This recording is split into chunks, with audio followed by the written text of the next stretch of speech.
Bienvenue sur Ici Éco. Personne ne conteste que l'année 2024 puisse être décrite comme une année de difficultés et de transformation historique au Liban. L'année 2025 hérite de nombreux défis épineux de l'année écoulée, à tous les niveaux, notamment économiques, financiers, bancaires et sociaux. On ne se trompe pas en qualifiant 2025 d'année charnière porteuse d'espoir qui reste cependant tributaire des développements internes, régionaux et internationaux. Le Liban se trouve cette année face à des défis qui le placent à un carrefour décisif pour son avenir.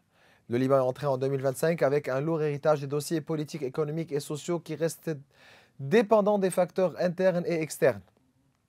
Nous tenterons de résumer les principaux dossiers économiques, financiers et sociaux auxquels le Liban sera confronté cette année, sachant que la résolution de ces dossiers dépendra des évolutions politiques, notamment de l'élection d'un nouveau président de la République et de la formation d'un gouvernement efficace. Ce dernier devra mettre en place un plan économique de sauvetage équitable accompagné de réformes majeures tout en cherchant à renforcer les relations extérieures du Liban, en particulier avec les pays arabes et pays du Golfe, après des années d'incertitude dues au contrôle exercé par l'axe de la résistance al-Mumana sur le pouvoir.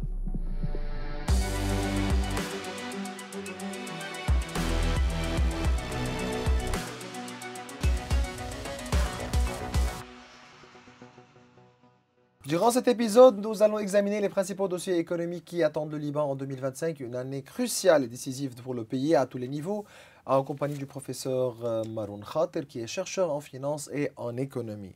C'est toujours un plaisir de vous recevoir. Merci beaucoup, Maurice. Meilleurs vœux pour la nouvelle année à vous, à votre équipe et Merci. à tous les téléspectateurs. Comment le Liban peut-il tirer parti des évolutions régionales et saisir les opportunités économiques en 2025, donc qui pourrait représenter un tournant majeur pour le pays cette année? Le fait de profiter des opportunités potentielles de la région, ça devrait commencer par le rétablissement du pays à l'interne, avant d'avoir des projections et des perspectives vers d'autres pays, vers d'autres opportunités. Il faut bien voir qu'on est un pays qui vit l'anarchie, tant sur le plan politique que sur le plan économique et financier et monétaire. Et par suite, toute opportunité potentielle devrait débuter et commencer par le fait de tourner vers les institutions, vers le fait d'aller vers avoir un président élu, un gouvernement, une politique budgétaire, etc., pour avoir un pays bien défini. Un pays bien défini, il peut faire des relations et il peut avoir des deals avec d'autres pays, mais un pays qui souffre, c'est un pays qui a besoin d'autres pays pour l'aider. Et voilà, ça commence de là, c'est du common sense, ça c'est pas de l'économie, mais on s'attend à avoir une réhabilitation de notre pays avant de penser ce qu'on va faire de nos opportunités. C'est ça, mais après la chute du régime de Bachar al-Assad en Syrie, donc ce régime qui constitue un élément central de l'axe de la Moumana, mais sur le plan économique, quel Liban attendons-nous en 2025? On attend tout au début d'avoir un plan pour le retour et pour l'accompagnement du retour des réfugiés qui pèsent lourdement sur l'économie libanaise. Le fait d'avoir la moitié des gens que nous avons sur notre territoire, ça fait un joli cadeau en dollars aux Libanais qui peut s'ajouter sur d'autres cadeaux potentiels qui peuvent venir du fait d'avoir une Syrie qui est meilleure, bien que je suis personnellement un peu... moi, je vois que le fait d'être très positif d'une manière précoce, c'est dangereux parce qu'on doit s'attendre, je veux dire, à une période transitoire où peut-être il y aurait alors des bouleversements ou bien voilà, des problèmes en Syrie avant d'avoir une Syrie stable. Et c'est pour cela, avant de parler opportunité aussi à ce stade, il faut bien penser du côté de nos intérêts. C'est quoi nos intérêts? C'est d'avoir moins de réfugiés sur notre territoire. Et après avoir élu un gouvernement et un président, il faut qu'on ait des relations avec la Syrie qui sont retapées parce que ce qui existe maintenant, c'est obsolescent et ça ne peut plus durer. Et par suite, la Syrie, c'est alors je veux dire, c'est toute l'opportunité du Liban en termes de relations commerciales. C'est la grande porte du Liban vers les pays arabes. Et ce qui existait, ça ne peut pas tenir. Il faut qu'on ait un gouvernement qui peut faire des négociations pour avoir une économie d'un État libanais qui fait des négociations avec, je ne sais pas pour le moment, mais avec un État syrien, un nouveau régime syrien.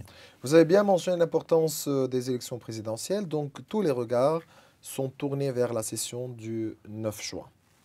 Sur le plan économique et financier, quelle est l'importance de l'élection d'un nouveau président et surtout, quelles sont les caractéristiques? Donc voilà, ça c'est très important, ces caractéristiques requises pour le président dans cette prochaine phase. Maurice, ce n'est pas moi qui définis l'importance du président, c'est l'importance d'avoir une tête sur un corps. Le fait d'opérer ou bien de travailler avec un corps qui n'a pas de tête, ça fait qu'il y a quelque chose qui cloche, il y a quelque chose qui ne va pas.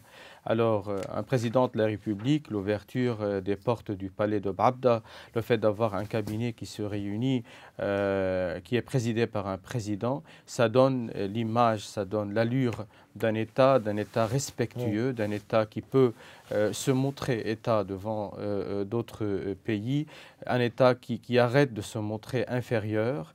Et par suite, si vous projetez ça sur le plan de la politique, ça donne. Si vous le projetez sur le plan de l'économie, des négociations avec les organisations et les organismes internationaux, alors que ce soit la Banque mondiale ou le Fonds monétaire, alors vous allez avoir un pays qui fait des négociations avec un autre pays. On a besoin de cette image des institutions. Lorsque vous parlez des caractéristiques du président, moi je suis pas d'accord d'essayer de détailler ou de décrire un président. Un président de la République, c'est un homme d'État qui respecte la Constitution du Liban, qui croit en la Constitution, qui croit en les institutions. C'est un président, alors je ne vais pas dire qui unit les Libanais, parce qu'il ne faut pas le dire. C'est un président qui est à la tête de tous les Libanais, à la tête de toutes les institutions. Un président qui peut coopérer, un président qui peut booster des institutions, booster l'armée libanaise, avoir une unification de la décision du pays, que cette décision soit prise sur la table du cabinet, qu'il n'y ait pas deux décisions, deux armées, deux décisions de guerre, deux décisions d'économie, deux décisions, je veux dire, d'image du pays et de sa stratégie. Alors un président, c'est une clé pour avoir un Liban unifié, uni autour des institutions. Alors vaut mieux pour cette fois bien penser au nom de ce président. Il n'y a pas beaucoup de secrets, on n'a pas beaucoup de candidats. Si, on a beaucoup de candidats, mais on n'a pas beaucoup de candidats filtrés. Alors, il faut penser à avoir quelqu'un qui peut prendre en charge le Liban. Est-ce que ces qualités-là s'appliquent à la majorité des candidats? Ce n'est pas à la majorité, c'est pour cela que je vous ai dit qu'il n'y a pas beaucoup de candidats. Il faut filtrer les candidats, il faut aller loin des problèmes confessionnalistes, politiques, égocentriques et narcissiques. Il faut aller vers un président avec une perspective stratégique d'avenir, un président qui peut constituer un point médian entre les Libanais pour commencer à aller vers le Liban que nous voulons. Certainement, on est convaincu qu'au-delà des élections présidentielles, il est essentiel de reconstruire l'État. Donc, l'État en ensemble. Et certainement en commençant par la formation d'un gouvernement réformiste, dire, et efficace. De plus, la réforme du système judiciaire et la mise en place aussi des réformes structurelles. Mais par où doit-on commencer ces réformes? Et comment amorcer le redressement? Regardez, la réforme, ça peut pas commencer. Alors, elle peut commencer que par ce qu'on a dit, les institutions, le gouvernement, le président. Mais le fait de parler justice, le fait de parler souveraineté, ça a besoin de passer dessus cette phase de déni. Alors, le Liban, il sort d'une guerre. Une guerre qui a coûté cher, avec 4050 morts, avec plus de 15-16 milliards de dollars de dégâts. Alors le Liban, il est perdant. Alors lorsqu'il y a encore un dilemme autour de cette perte, alors ça fait qu'on est encore dans la phase de déni. Il faut surpasser, il faut aller loin de cette phase de déni. Il faut que l'État... Oui, c'est ça. Mais pourquoi il faut avouer que le Liban est perdant? Il est perdant parce que... C'est le Liban qui a perdu ou bien le Hezbollah qui a perdu? Non, le Liban, il a perdu parce que le Hezbollah, il a décidé. C'est parce qu'on a un ennemi qui n'est pas facile, un ennemi qui est criminel. Mais le Hezbollah, il a décidé, c'est pas l'État, c'est pas le gouvernement libanais qui a décidé, mais le gouvernement libanais, c'est lui qui prend en charge les conséquences de ce qui s'est passé. Et lorsque vous dites qu'un pays qui sort d'une crise continue depuis 2019, il doit payer encore cher en termes de dégâts, que ce soit sur le plan des martyrs qui sont morts ou sur le plan des dégâts matériels, alors c'est affreux, c'est très difficile pour le Liban. C'est pour cela, pour moi, je vois que l'État devrait être ou bien constituer un refuge, une bouée pour le Hezbollah politique après cette guerre qui n'était pas réussie, que ce soit sur le plan du momentum ou sur le plan des résultats. Alors l'État, il devrait constituer le refuge pour ce parti qui devrait devenir politique et avec tous les Libanais, on doit reconstruire le Liban. Donc, vous avez bien mentionné le thème, les priorités. Donc, quelles seraient les priorités du nouveau mandat? Classer ces priorités. Regardez, si et du gouvernement. Certains diront mandat ici présidentiel et du gouvernement. La guerre, elle a fait reléguer les priorités du Liban, les priorités, je veux dire, de ce qui était urgent. C'est pour cela qu'on devrait commencer par là. Vous avez bien mentionné qu'après le fait d'avoir un gouvernement qui unit tout le monde, il faut booster la justice, il faut booster les institutions, il faut aller derrière l'armée libanaise, ce qui ne se fait pas encore jusque-là. Il faut essayer de faire que ce cessez-le-feu avec l'ennemi israélien tienne, parce que je ne sais pas si ça va tenir après le délai des 60 jours. Et il faut aller vers les priorités. Moi, j'ai classé 5. En premier lieu, il faut aller vers une loi de budget qui devrait refléter, qui devrait refléter une politique budgétaire, financière, monétaire et économique pour le pays. Il faut aller vers une solution très rapide pour le sujet du GAFI qu'il faut pas laisser de côté. Oui. Il faut aller vers la restructuration des banques. Il faut retravailler pétrole et il faut surtout aller voir comment réhabiliter le port de Beyrouth. Alors, il y a beaucoup de projets, mais lorsqu'il y a l'État qui commence, lorsqu'il y a le gouvernement qui est nommé, alors on peut commencer. Alors, on ne va plus être dans la phase grise que nous vivons déjà depuis Nous allons discuter à propos de la liste grise, de la restructuration du secteur bancaire, aussi du budget 2025.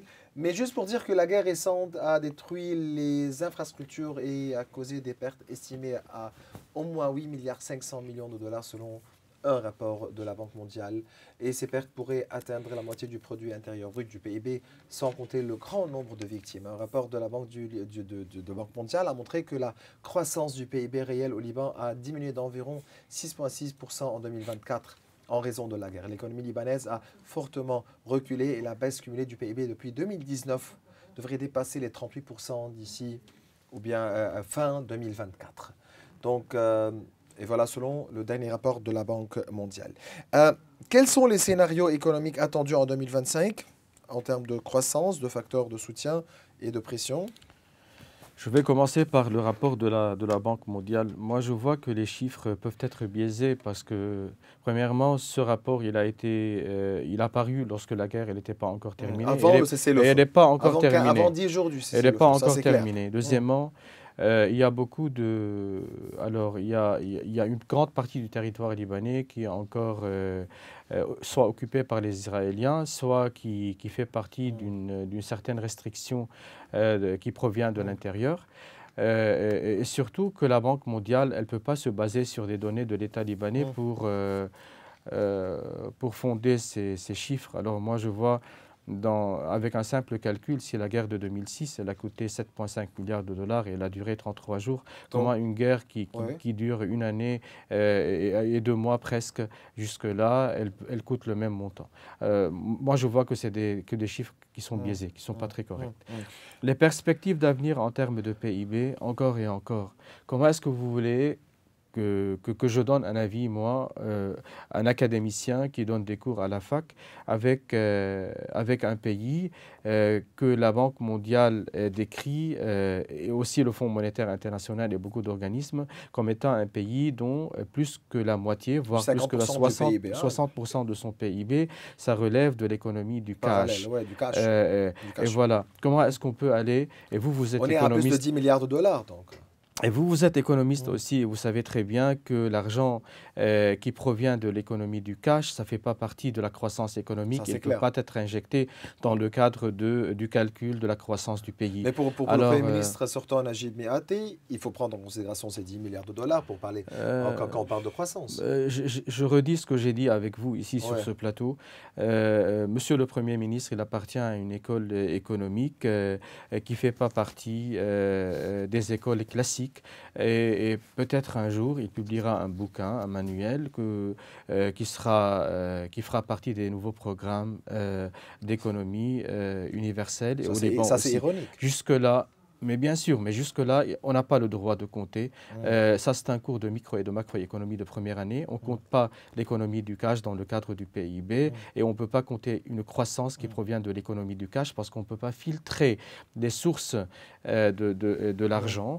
Et par suite, si on a des questionnements concernant les sources de l'argent, on ne peut pas le considérer comme étant un argent qui peut faire partie du PIB d'un pays. Point à la ligne. Comment évaluez-vous la gestion des crises successives durant 2024, certainement par le gouvernement? Regardez, pour être pragmatique, on ne peut pas attaquer le gouvernement d'une manière qui est absurde et absolue. Ce qu'ils ont essayé de faire, c'est ce qu'ils ont pu faire. Mais ce gouvernement aussi a préparé un plan de relance qui était catastrophique. Non, non, je ne parle pas du plan de relance, je ne parle pas de l'économie. Ça, c'est pas catastrophique. C'est affreux et honteux. Ce n'est pas catastrophique. Pourquoi? Mais je parle.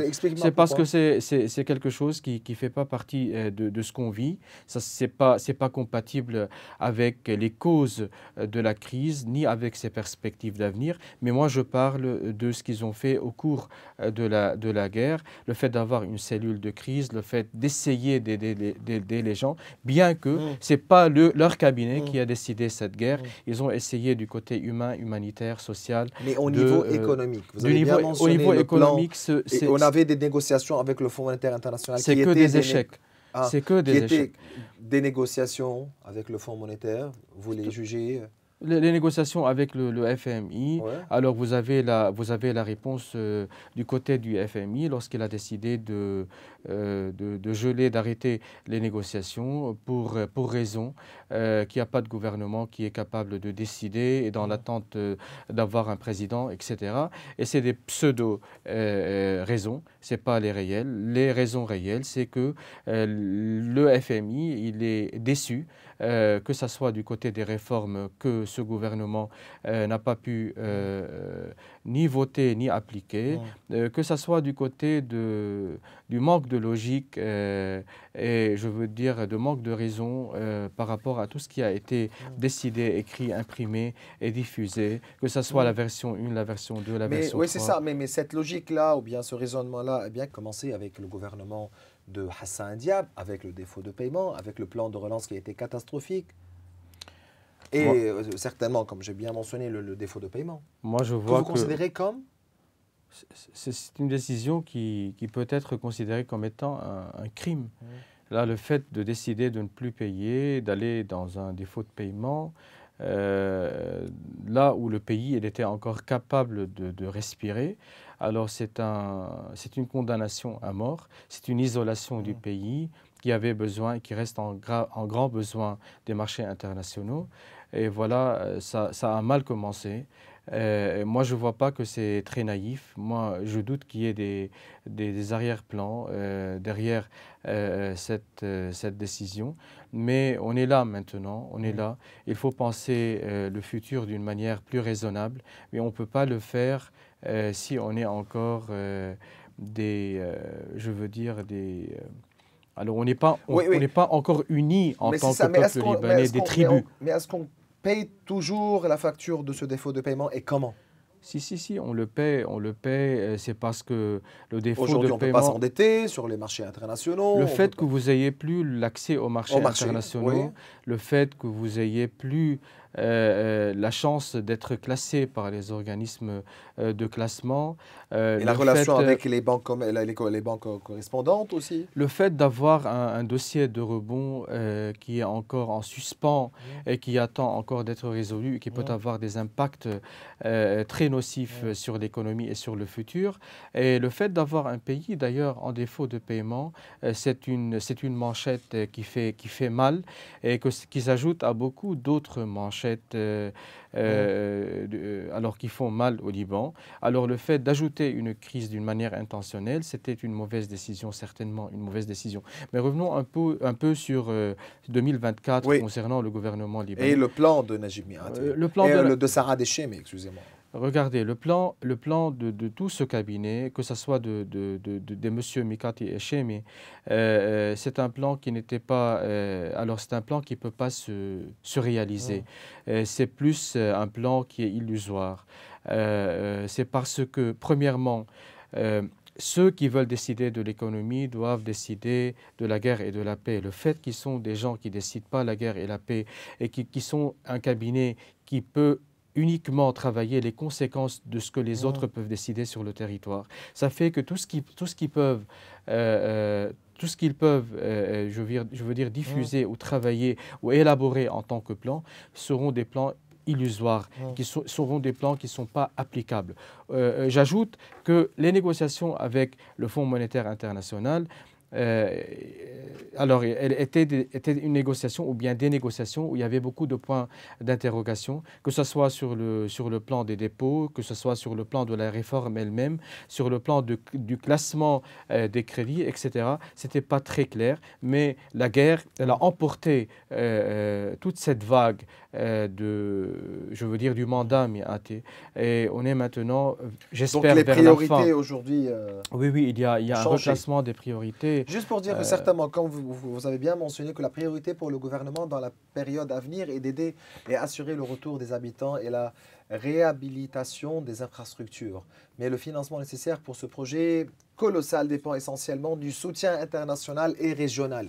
Bien que la communauté internationale, malgré sa sympathie, conditionne son soutien à la mise en œuvre des réformes profondes, comprenant la lutte contre la corruption et le développement des gestions ou bien de la gestion des finances publiques, en plus de l'attente du positionnement politique du Liban pour la prochaine période. Quelle corrélation existe entre le positionnement politique du Liban pour la prochaine période et le soutien international de la communauté internationale?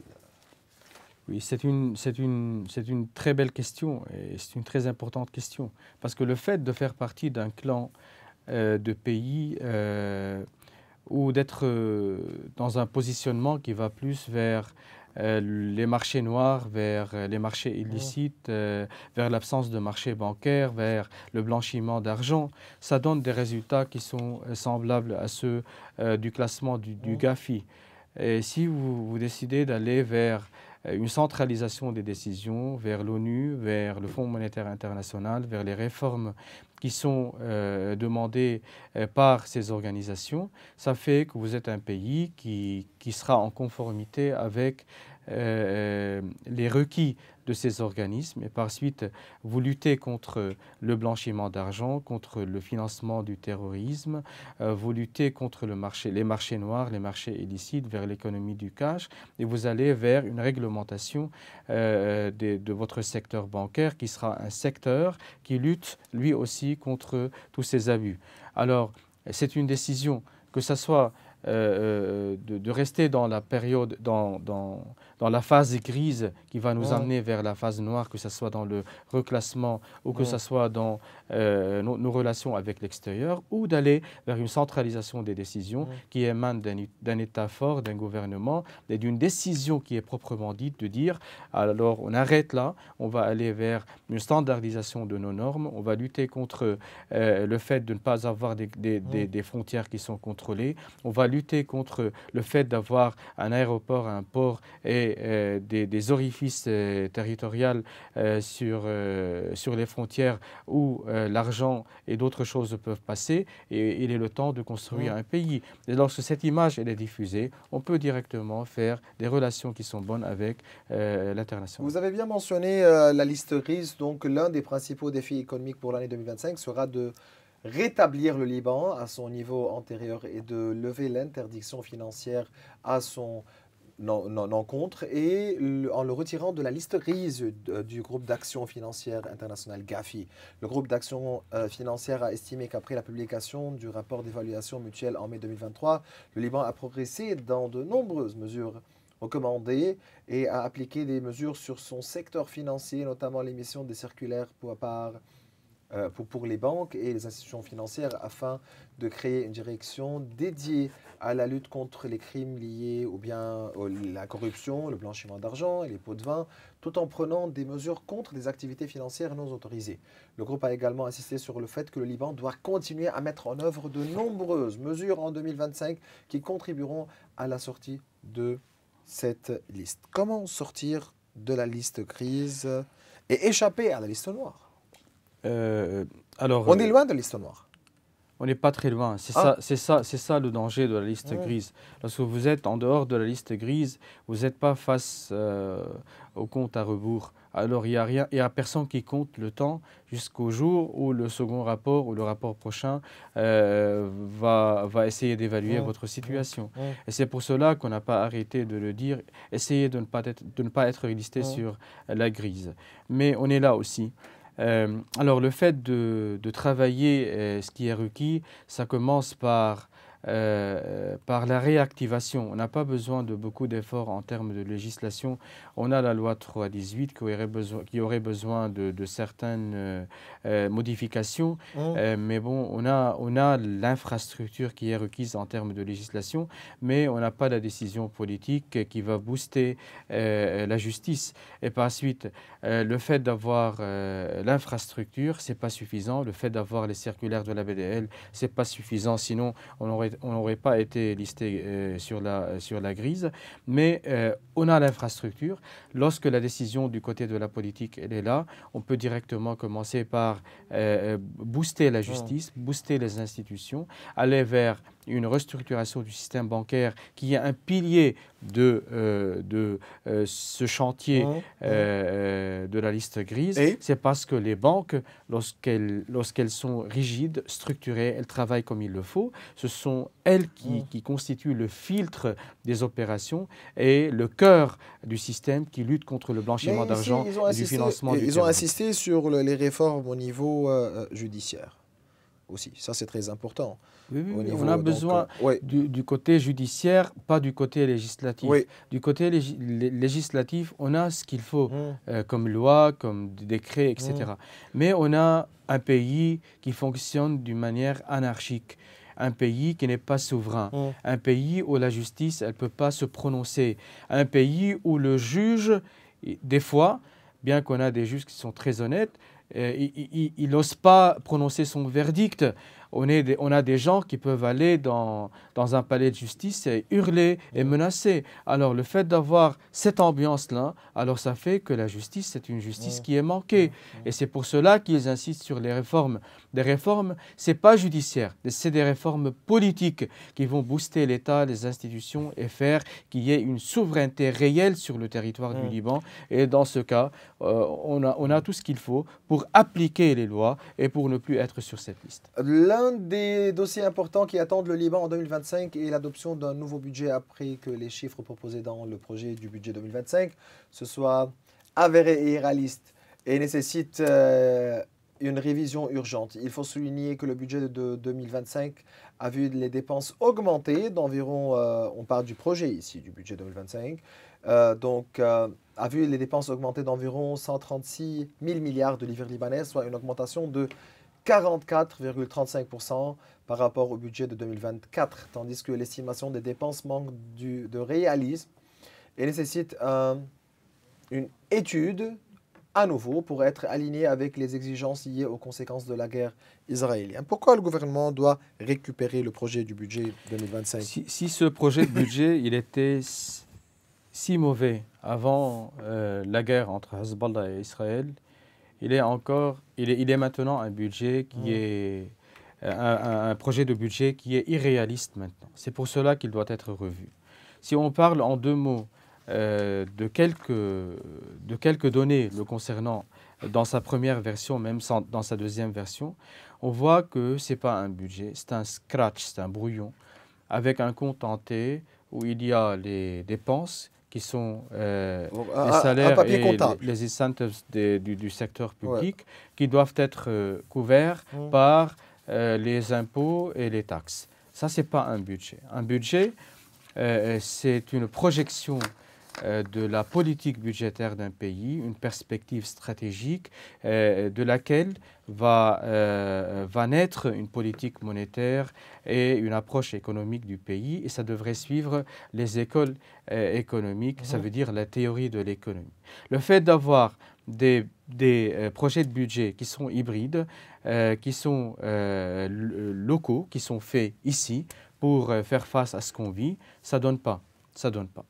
Le fait de dire c'est un projet de budget, non, ce n'est pas un projet de budget, c'est un petit calcul qui peut être bien pour un petit voyage de loisirs, pas plus que ça. Alors, le fait de dire budget, alors après la guerre, alors il doit y avoir un reclassement des priorités, il doit y avoir en 2025 un reclassement qui est courageux de ces priorités, mais dans tous les cas, cela ne peut pas se faire sans que ce projet de budget soit révisé et revu. Alors, on a deux solutions. Ou le cabinet Miaté, il va le retirer et le retaper et le rediffuser et l'envoyer à l'Assemblée, ça veut dire, ou l'Assemblée nationale qui a bien reçu elle doit se réunir et voter une loi comme quoi cette loi, elle renvoie le projet de budget vers le gouvernement pour l'étude. Mais le fait de dire qu'on n'a qu'une seule solution, que ça soit signé et déclaré comme étant voté par un décret, ça c'est pas la solution ultime, ni la solution qui est exclusive et seule. Alors on a deux autres solutions. Moi je vois que c'est courageux d'avoir une décision du côté du cabinet, de le retirer. Sinon l'Assemblée nationale, elle peut le faire carrément. Le professeur Maroun Khater, vous êtes chercheur en finance et en économie, c'est toujours un plaisir de vous recevoir. Merci beaucoup à moi. Merci. Bien voilà mes chers téléspectateurs, on arrive à la fin de cette émission. Vous pouvez revoir tous nos épisodes sur les réseaux sociaux. Au revoir.